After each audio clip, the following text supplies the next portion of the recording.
Bonjour et bienvenue sur lingus.fr dans notre studio pour une vidéo aujourd'hui autour du SDV, le Software Defined Vehicle, en gros le logiciel qui définit la voiture. C'est la nouvelle révolution du monde automobile, tous les constructeurs s'y mettent. Et pour en savoir un peu plus, nous sommes allés voir des spécialistes, et en l'occurrence les Français de chez Valeo, qui vont tout nous expliquer. Le SDV, c'est une révolution dans l'automobile. On assiste à un découplage entre les calculateurs et le logiciel embarqué. La révolution SDV dans l'automobile, c'est comme la révolution des smartphones dans la téléphonie. Il y a quelques années, vous aviez un téléphone portable, lecteur MP3, un appareil photo numérique, et avec l'arrivée des smartphones, vous avez autour d'une même plateforme toutes ces technologies qui convergent, et des nouvelles applications logicielles permettent de créer des nouvelles applications, des nouveaux usages. Dans l'automobile, c'est pareil. Le SDV, on assiste à une centralisation des calculateurs. Il y a quelques années, vous aviez 50, 80 calculateurs dans une voiture qui, chacun avait une fonctionnalité, avait des capteurs, des actuateurs. Et aujourd'hui, avec la centralisation de SDV, vous n'avez plus que quelques gros calculateurs qui ont accès à toutes les données du véhicule. Et à partir de ça, vous êtes capable de proposer des nouvelles fonctionnalités qui n'existaient même pas il y a quelques années. Pour bien comprendre, le mieux c'est de montrer. Donc chez Valeo, on a carrément une maquette grandeur nature, totalement dépouillée pour voir le cœur du système. Et donc le SDV, ça commence avec ce fameux énorme calculateur qui centralise quasiment tout, si j'ai bien compris. Effectivement Stéphane, sur cette maquette, vous avez l'ensemble des calculateurs et des capteurs pour une architecture SDV. Donc là, vous avez le calculateur centralisé, qui est vraiment le cerveau principal de la voiture, des calculateurs zonaux, donc ce sont comme des sortes de routeurs qui vont distribuer l'information, récupérer l'information des capteurs et les envoyer au calculateur centralisé pour traitement. Ces calculateurs zonaux marchent dans les deux sens. Ils vont à la fois récupérer l'information des capteurs, ils sont capables aussi de dispatcher des envoyer de l'information vers les écrans, vers les haut-parleurs, vers les feux. Dans le SDV, vous avez un découplage entre la plateforme matérielle, donc le calculateur embarqué, et le logiciel qui tourne dessus. Et vous avez plusieurs applications qui tournent indépendamment les unes des autres sur la même plateforme matérielle. Cette architecture logicielle SDV permet la mise à jour de chacune des applications indépendantes les unes des autres. Donc en fait, grâce au SDV, vous avez la capacité de la voiture à se mettre à jour pour embarquer des nouvelles fonctionnalités de plus en plus performantes et sur lesquelles on peut proposer des nouvelles applications. Avec sa nouvelle gamme d'utilitaires, dont l'estafette et le fer de lance, Renault est le premier français à proposer un véhicule SDV. Mais est-ce le fruit d'une collaboration avec Valeo? Valeo travaille main dans la main avec Renault sur ses architectures SDV.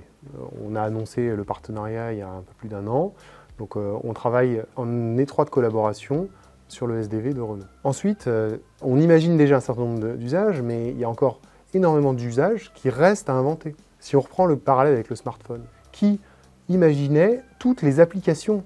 C'était complètement inimaginable de pouvoir éditer en temps réel une vidéo, la partager sur les réseaux sociaux. Tout ça n'existait pas, n'était pas encore imaginé. Et pour le SDV, c'est pareil. Avec ces nouvelles architectures, on va voir apparaître des applications qu'on n'imagine même pas. Et aujourd'hui, Valeo travaille avec tout son écosystème, avec des constructeurs, avec des fournisseurs de technologies, sur ces nouveaux usages qui restent à inventer pour la plupart. Les architectures SDV sont déjà en train de déployer. Aujourd'hui, tous les constructeurs sont en train de lancer des programmes SDV. Et d'ici 3 ans, tous les véhicules seront passés sur des architectures SDV. Concrètement, pour le grand public, ça va lui apporter quoi au quotidien dans sa conduite et dans ses véhicules?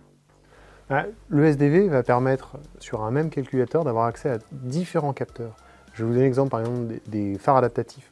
Aujourd'hui, vous allez avoir sur un même calculateur les informations de la caméra et le pilotage des feux. Donc en fait, on va pouvoir lier ces deux-là et avoir un pilotage intelligent à partir des informations de la caméra pour piloter les feux.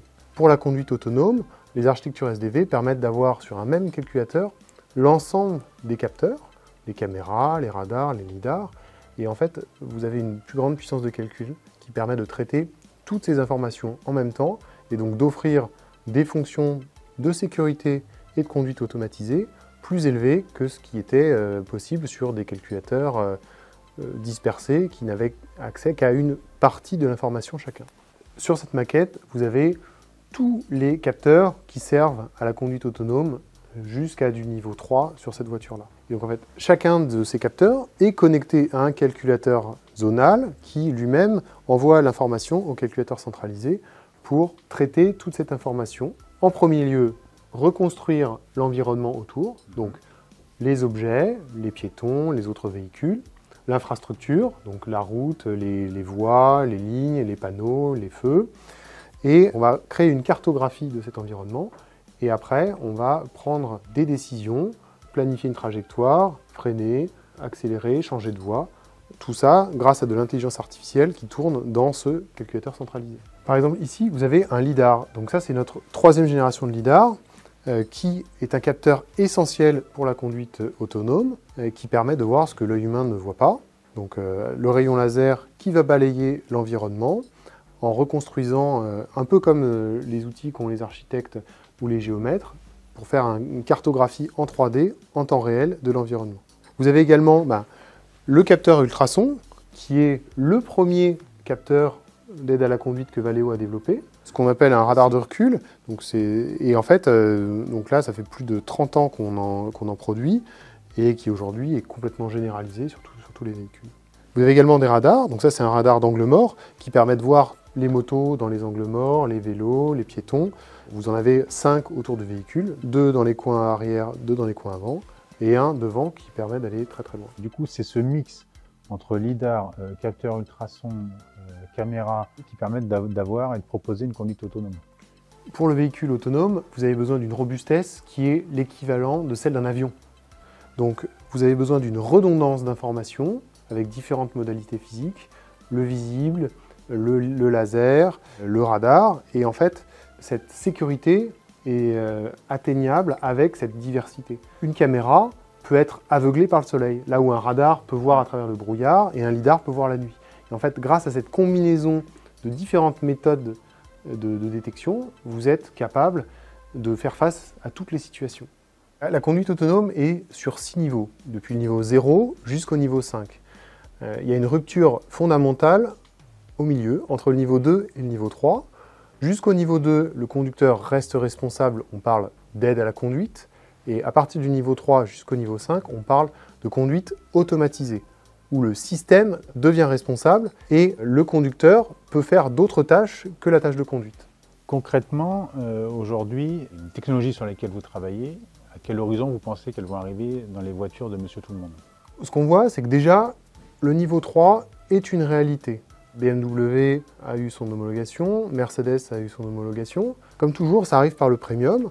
Et petit à petit, ça se répand et Valeo travaille à rendre ces technologies plus abordables et à ce que ce soit le plus déployé possible pour améliorer la sécurité et le confort des conducteurs. Ça va se déployer progressivement depuis les marques premium jusqu'aux généralistes. Et ce qu'on voit, c'est qu'on va avoir de la conduite automatisée sur autoroute à haute vitesse, donc 130 km/h, d'ici la fin de la décennie. Eh bien écoutez Stéphane, je vous invite tout de suite à aller essayer la Drive for You. On va faire un tour autour de Créteil. Toutes ces explications théoriques, c'est bien, nous savons tout dans le détail, mais rien ne vaut la pratique pour éprouver en vrai l'intérêt de la conduite autonome.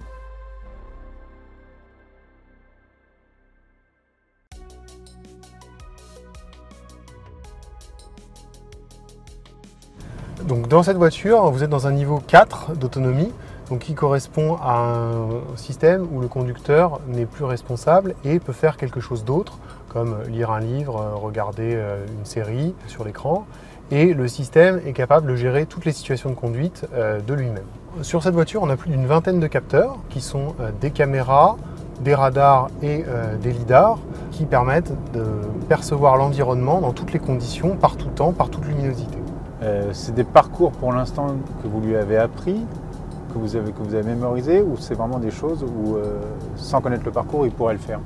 Aujourd'hui, on est sur des parcours qui sont prédéfinis, c'est-à-dire qu'on a cartographié une zone autour de Valeo, là, à Créteil, et le véhicule est capable de prendre les routes pour lesquelles la cartographie est disponible. On a le niveau 5 d'autonomie qui lui représente un peu le Graal de la conduite automatisée, mais pour l'instant on en est encore loin. Le niveau 5 étant de pouvoir rouler dans n'importe quelle condition, dans une zone, y compris des zones inconnues. Vous, votre système, c'est quelque chose qui serait opérationnel assez rapidement dans la grande série ou il y a encore quelques délais de développement? Ce véhicule reste un prototype, mais effectivement, Mercedes est le constructeur sur le véhicule particulier le plus abouti.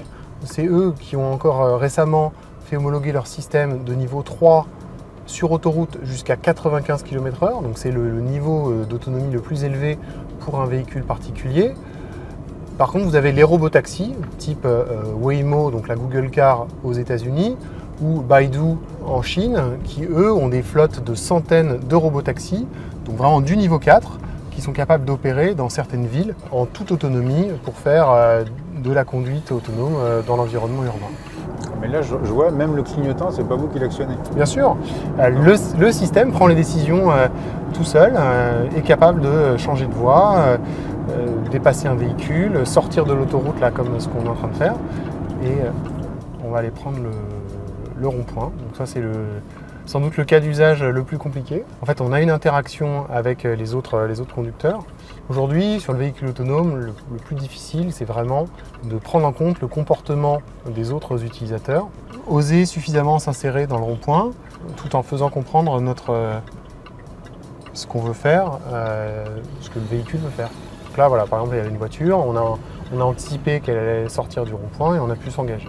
Toutes ces briques d'intelligence artificielle, de détection, mais aussi de prédiction du comportement des autres usagers de la route, ce sont des sujets d'innovation sur lesquels on travaille et qui sont aujourd'hui les plus complexes pour le véhicule autonome. Oui, parce qu'à la limite, aujourd'hui, vu l'évolution des systèmes, à la limite, rester sur la route entre les deux trottoirs, c'est ce qu'il y a de plus simple finalement. Voilà, la conduite sur autoroute, c'est quelque chose qui est déjà en série, hein. Mercedes le fait sur du niveau 3, mais vraiment la conduite urbaine, périurbaine, avec un trafic dense, des piétons, des cyclistes, c'est aujourd'hui le plus gros challenge de la conduite automatisée. Et là, vous disiez tout à l'heure, même sur les grands axes, le système est capable de doubler. Il se cale, j'imagine, à la vitesse légale. Oui. Mais si devant lui, il a un camion, etc., ou un véhicule plus lent, de lui-même, il est capable de prendre la décision de le dépasser et de gérer toute l'opération tout seul. Exactement. Aujourd'hui, le véhicule, grâce à ses capteurs, sait s'il y a quelqu'un dans son angle mort, va pouvoir anticiper des véhicules devant, des véhicules derrière, et va, avec une planification de trajectoire intelligente, être capable de dépasser, prendre les sorties d'autoroute, prendre des ronds-points et ce genre de choses. Hop là, on arrive, zone de travaux, on reprend la main. Alors, la législation aujourd'hui n'est plus un frein. La législation européenne autorise ce type de système. Du niveau 3, autoroute 130 km/h, on aura ça d'ici la fin de la décennie. C'est ce qu'annonce Mercedes et c'est ce qu'on voit aujourd'hui, c'est ce à quoi on travaille. Niveau 4, aux États-Unis, monsieur et madame tout le monde est capable de commander un taxi autonome niveau 4 à travers des plateformes grand public et vous avez une Google Car qui vient vous chercher au bout de chez vous. En conduite de niveau 3 ou niveau 4, si quelque chose se passe, c'est le système qui est responsable.